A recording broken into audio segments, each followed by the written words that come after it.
Pierre. Bonjour Laurent Tessier. Bonjour Alexandre, bonjour Marion, bonjour à tous. Rédacteur en chef de l'émission Pascal Pro et vous sur Europe 1. Alors évidemment, les auditeurs tout à l'heure vont réagir bien sûr au nouveau gouvernement de Michel Barnier. Enfin, la fumée blanche est sortie samedi soir à 19h49 précisément. 39 membres dans le gouvernement annoncé par le secrétaire général de l'Élysée Alexis Kohler. 39 noms annoncés, ce n'était pas un cadeau. Nous l'avons même entendu se racler la gorge après 4 minutes d'annonce lors du nom de la secrétaire d'État à la consommation Laurence Garnier. Nous avons entendu aussi des choses étranges. Madame Marie-Claire Carrerger, chargée de la coordination gouvernementale. Hâte de savoir le contenu. Coordination gouvernementale, c'est pour préparer les agendas, créer le groupe WhatsApp du gouvernement. Vendredi, avant de tout connaître, nous étions dans l'émission avec l'excellent Franz-Olivier Gisberg et Pascal lui avait posé la question qui compte. Cette coalition des macronistes et des républicains peut-elle tenir? Écoutez sa réponse. Non, mais ça peut tenir quelques mois, c'est pas sûr. C'est un petit CDD et avec une impopularité qui va venir forcément à un moment donné.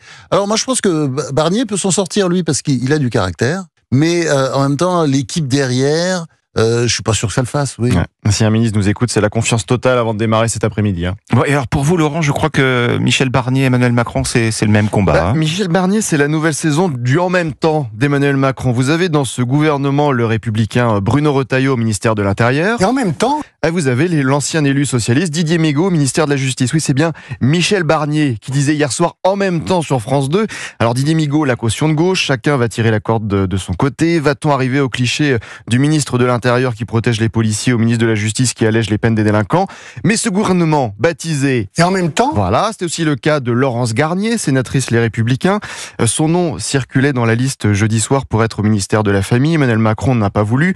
La gauche a crié au scandale, a ressorti toutes les archives, notamment son vote contre le mariage pour tous. Il y a eu aussi la bien-pensance de confrères, l'animatrice télé-radio Valérie Damido qui a écrit sur les réseaux sociaux « Envie de hurler en chialant », fin de citation.